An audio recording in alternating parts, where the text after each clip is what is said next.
শহরে বন্দরে, যাদের বুকের উপর খনি সরকার গুলি চালিয়ে আমাদের হাজারো সন্তানকে, ভাইকে হত্যা করেছে, বোনকে হত্যা করেছে, কুলের শিশুকে হত্যা করেছে, আকাশ থেকে গুলি ছুড়ে হত্যা করেছে, জমিন থেকে গুলি ছুড়ে হত্যা করেছে, হত্যা করার পর লাশগুলা নিষ্ঠুরভাবে পুড়িয়ে দিয়েছে। আমরা ধিক্কার জানাই। আমরা এডওয়ার্ড কলেজ মাঠে আজকের এই সুধীর সমাবেশ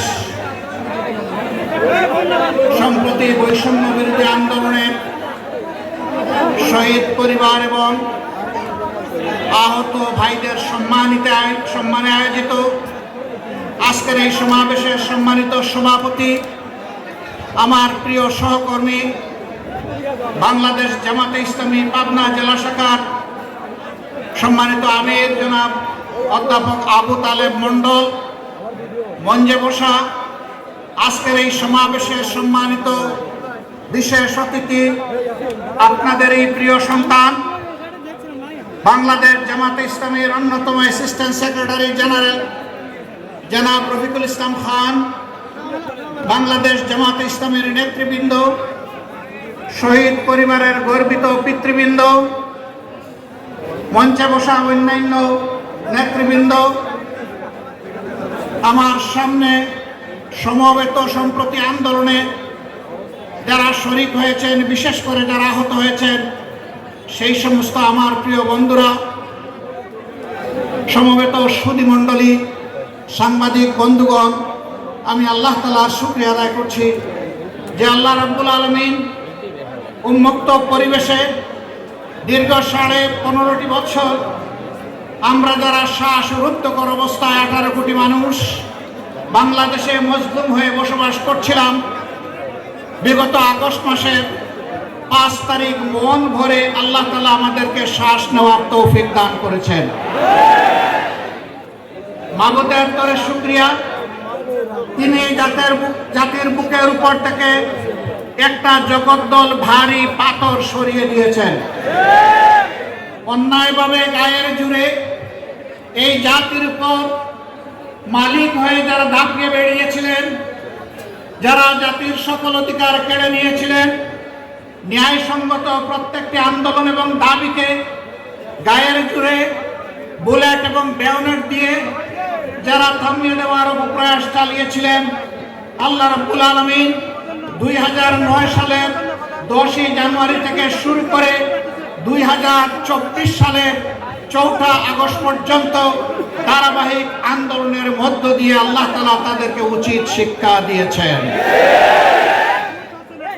এখানে আমাদের কোনো হাত ছিল না, পুরাটাই আউয়াল থেকে আখের আল্লাহ তাআলার কুদরতের খেলা ছিল। দুনিয়ার এবং বাংলাদেশে কোনো বিচক্ষণ রাষ্ট্রবিজ্ঞানীও কল্পনা করতে পারে নাই এইভাবে বাংলাদেশের বুকে একটা স্বৈরাচারের পতন হবে। তার জন্য আমরা মোটেই গর্বিত নই, বরঞ্চ এই বিজয়ের পরে দেশবাসীকে আমরা আহ্বান জানিয়েছিলাম, এ বিজয় আল্লাহর পক্ষ থেকে বাংলাদেশের জনগণের, মুসলিম জনগণের জন্য উপহার। আসুন আমরা আল্লাহর শুকরিয়া আদায় করি। আল্লাহ তাআলার দেওয়া 3 দফা কর্মসূচির মাধ্যমে সূরা নসরে আল্লাহ তাআলা সেই 3 দফা কর্মসূচি দিয়েছেন, ফাসাব্বিহ বিহামদি রাব্বিকা ওয়াস্তাগফির। তোমরা এই সফলতার জন্য, আল্লাহ তাআলার এই উপহারের জন্য তোমরা সেই মহান আল্লাহর পবিত্রতা বর্ণনা করো, তাসবিহ করো।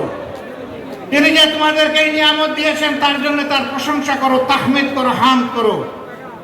এই কাজ করতে গিয়ে মানুষ হিসেবে তোমাদের যত ভুল ত্রুটি হয়েছে তার জন্য তোমরা মওলার কাছে পানা চাও, আশ্রয় চাও, ক্ষমা চাও। আমরা আমাদের বন্ধুদেরকে বলেছিলাম, বিশেষ করে দলীয় সহকর্মী সুধী শুভাকাঙ্ক্ষীদেরকে অনুরোধ করেছিলাম যে আল্লাহ তাআলার এই নিয়ামতের শুকরিয়া আদায় করার জন্য মন ভরে 4টি সেজদা দেন, 2 রাকাত নামাজ আদায় করুন। প্রতিটি সেজদায় কেঁদে কেঁদে চোখের পানি দিয়ে আল্লাহ তাআলার শুকরিয়া আদায় করুন।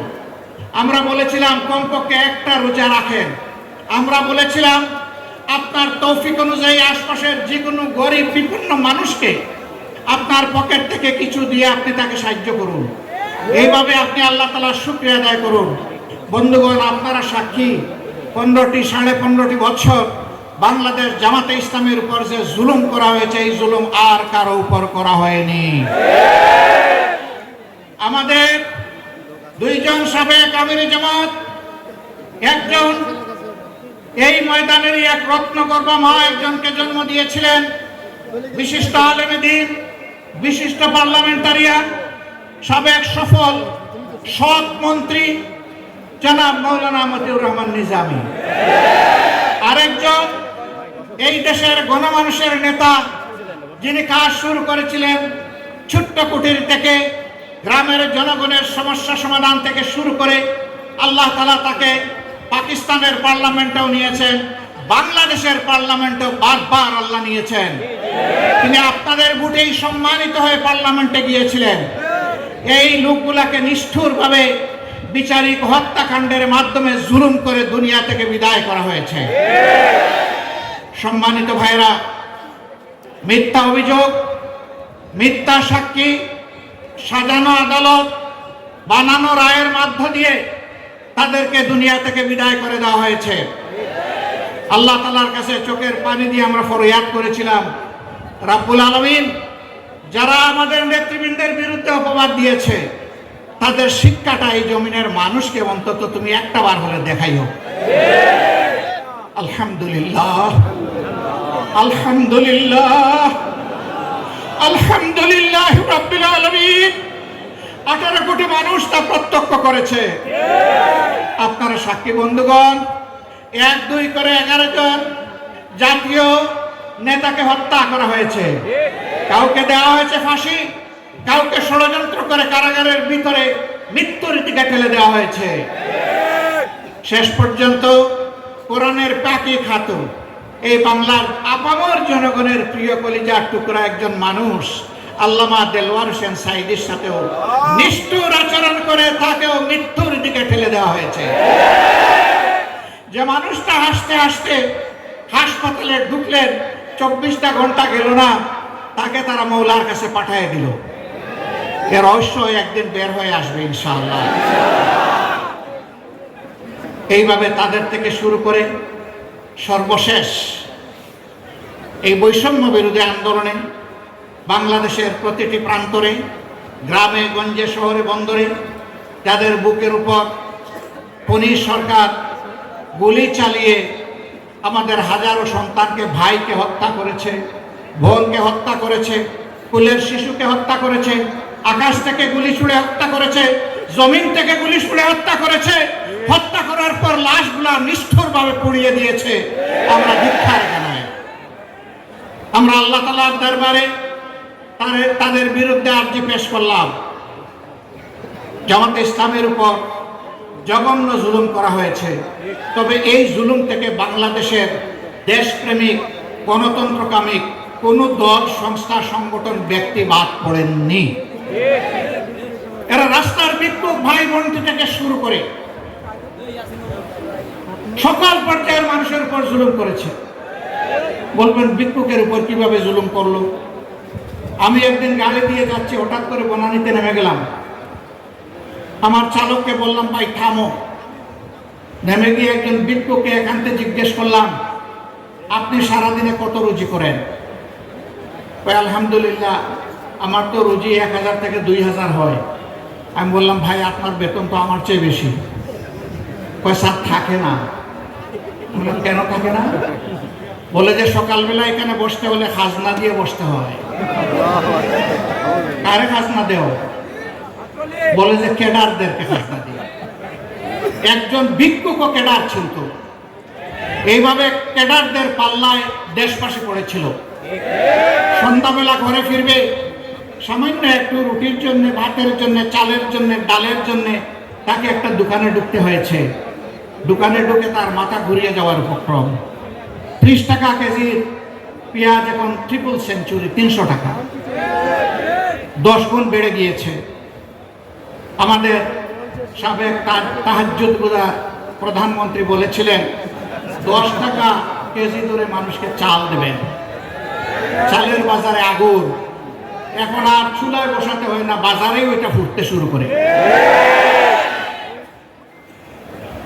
দ্রব্যমূল্যের লাগামহীন উচ্চ হারে দিশেহারা জাতি, তারা মানুষকে উপহাস করে বলে জাতির আয় ইনকাম বেড়েছে, দ্রব্যমূল্যের দাম বাড়লে কোনো অসুবিধা নেই। হ্যাঁ, আয় বেড়েছে তাদের, যারা মন্ত্রী এমপি হওয়ার আগে, নেতা বনার আগে, সরকারি দল হওয়ার আগে যারা ওদের কাতারে ছিলেন, যাদের এখন না বিশ্বাস, এখন সেই মানুষগুলার সম্পদ লুণ্ঠন করে আঙ্গুল ফলে যারা কলা গাছ হয়েছেন তাদের কোনো সমস্যা হওয়ার কথা নয়। কিন্তু যাদের সম্পদ চুরি করা হচ্ছে, লুণ্ঠন করা হচ্ছে, তাদের তো সমস্যা হয়। সম্মানিত ভাইয়েরা, সমস্ত বিরোধী দলকে দমন করা হয়েছে, হাজার হাজার কর্মীদেরকে গুম করা হয়েছে, খুন করা হয়েছে, আয়না করে পাঠিয়ে দেওয়া হয়েছে। যে তো মারা গেল, লাশ পেয়েছে তার পরিবার, যাকে গুম করা হয়েছে তার পরিবার কিছুই পেল না। আজ পর্যন্ত তারা জানে না তাদের প্রিয়জন আপনজন কোথায় আছে। এখনো চোখের পানি দিয়ে বলে, আল্লাহ রব্বুল আলামিন, তুমি আপনজনের সন্ধান দাও। আমি জানি না সকল আপনজন তার প্রিয়জনের সন্ধান পাবে কিনা, আল্লাহ তাআলাই ভালো জানেন। যাদেরকে হত্যা করে পুড়িয়ে ফেলা হয়েছে, গণকবর দেওয়া হয়েছে, কেমিক্যাল দিয়ে যাদের বডি ডিজলভ করে ফেলা হয়েছে, তাদের আপনজন আর কোনোদিন প্রিয়জনকে ফিরে পাবে না।